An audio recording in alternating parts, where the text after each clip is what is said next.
गरुडगमन तव चरणकमलमिह मनसि लसतु मम नित्यम्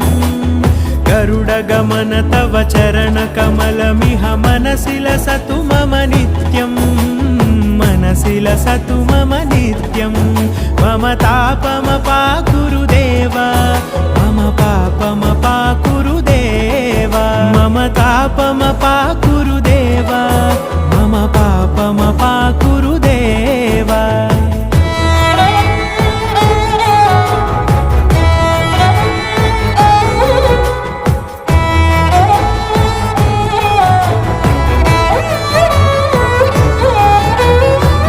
जनयन विधिनमुचिहरण मुख विबुध विनुत पद पद्मा जल जनयन विधिनमुचिहरण मुख विबुध विनुत पद पद्मा विबुध विनुत पद पद्मा।